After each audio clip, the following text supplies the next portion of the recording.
आजकल भैया इस कलयुग में हरण की बड़ी लीलाएं हो रही हैं।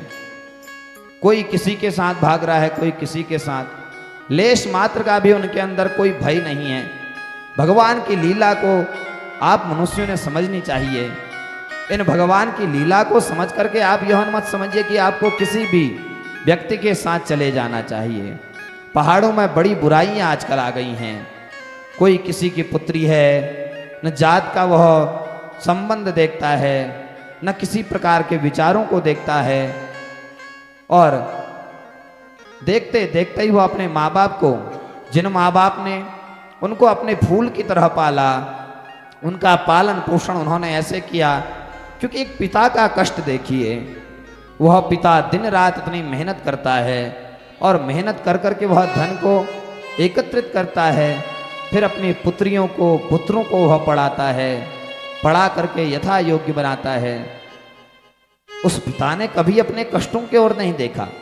उसके समक्ष केवल उसके परिवार की पीड़ा थी कि किसी भी प्रकार से मेरे परिवार का भली भांति भरण पोषण हो जाता तो कितना अच्छा होता। इसी चीज की चिंता करते हुए वह दिन रात बड़ी मेहनत करता है। परंतु भैया समझिए उनको उस समय कितना कष्ट होता होगा जब आप लोग अपने मन से बिना किसी माता पिता को मन में विचार रख करके अपने स्वयंवर की तैयारी करते हो, और तैयारी में ही नहीं रह जाते, भागने का तक प्रयत्न करते हो। इसलिए भैया इस दोष से बचिए, क्योंकि जिन माता पिता ने आपको इतने आपका पालन पोषण किया है, उनको दुख देख करके यदि आप जाएंगे तो क्या उनकी दुआएं आपके साथ रहेंगी? वह माता पिता दिन रात रुदन करते हैं कि मुझसे ऐसा कौन सा पाप बन गया होगा, मैंने ऐसा कौन सा कृत्य किया होगा जो मेरी संतान मुझे इस प्रकार से कष्ट दे रही हैं। इसलिए संतानों को भैया बड़े अच्छे से रहना चाहिए। आपको किसके साथ क्या करना है इसका विचार आपके माता पिता कर लेंगे। अरे आपका भरण पोषण जब आप पैदा हुए, छोटी अवस्था में थे, आपके मलात्री का भी पोषण जब आपके माता पिता ने किया है, आपके पढ़ने का भी प्रयोजन उन्होंने किया है, तो आपको यह स्वयंवर करने का अधिकार किसने दिया? आजकल इस मोबाइल के युग में प्रायः बच्चों के मन में यह विकृतियां आ गई हैं कि हमें स्वयं से ही सब कुछ करना चाहिए। परंतु माता पिता की रुचि भी उसमें रहनी चाहिए भैया। यदि माता पिता की रुचि रहेगी ना, तो आप नित्य प्रसन्न रह करके अपने जीवन को निर्वाह करोगे। यदि आप अपने मन मर्जी से सब कुछ करते हैं तो वह समय दूर नहीं जब आपकी भी संतानें होंगी, और उससे अधिक कष्ट जब आपको मिलेगा तब आपको अपने उस माता पिता की याद आएगी कि आज जो मुझे कष्ट हो रहा है, अरे मैंने उस दिन यह विचार नहीं किया कि मेरे माता पिता को कितना कष्ट हो रहा होगा। तो वो समय लौट करके आता है।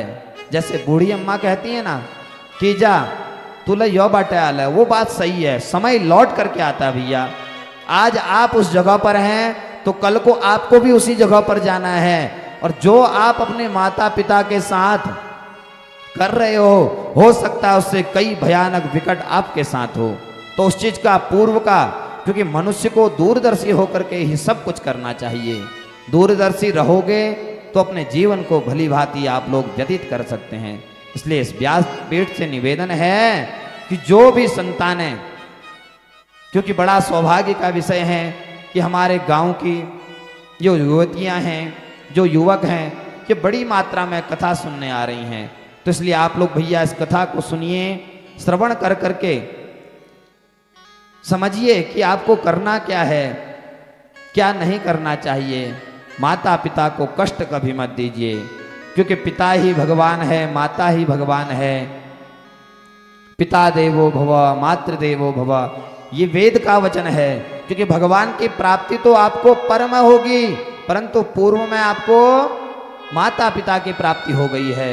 इन्हीं माता पिता को ही आप भगवत तुल्य, भगवान के समान मान करके ही इनकी यदि आप सेवा करते हैं, यदि आपके माता पिता आपसे प्रसन्न है ना, तो आपको किसी मंदिर में जाने की आवश्यकता नहीं। क्योंकि जो लोग माता पिता की सेवा करते हैं उनसे जरा जाकर के पूछिए कि आप कितने प्रसन्न हैं, तो वो अपनी प्रसन्नता का ऐसा वर्णन करेंगे, आपको समझ में आएगा कि इनको मंदिर की आवश्यकता नहीं, क्योंकि इनका घर ही मंदिर बन चुका है। क्योंकि माता पिता के चरणों में ही समस्त लोक विद्यमान है, समस्त सुख विद्यमान है। माता पिता सुखी तो आप स्वयं सुखी हैं। यदि आप केवल और केवल अपने विषय में सोचेंगे तो समय लौट करके आएगा, और लौट करके आकर के उस काल का ऐसा डंडा चलेगा कि उसको देख करके समझ करके तब आपको सब समझ में आएगा। इसलिए भैया इस चीज का भली भांति निवेदन करते हैं, भली भांति इसका श्रवण कर करके अपने जीवन को धन्य करिए। क्योंकि भागवत जी में आया है कि ये संसार का जीव अपने माता पिता का ना जो उसने उत्पन्न किया है, जो उसने भरण पोषण किया है, कहते हैं कि यदि यह जीव 100 वर्ष तक भी उसकी सेवा कर ले तब भी वह उसके ऋण से उऋण नहीं हो सकता है। क्योंकि यह माता पिता का ऐसा ऋण है, हमको जन्म दे करके, हमको पालित करके, हमको पोषित कर करके इसने बड़ा इस योग्य बनाया है। जब हम अपनी मनमर्जी के कृत्य को करेंगे तो तब हमें कितना बड़ा दोष लगेगा। इसका आप लोग भली भांति श्रवण करिए, चिंतन करिएगा। यही मेरी व्यासपीठ से आप सभी लोगों से निवेदन है।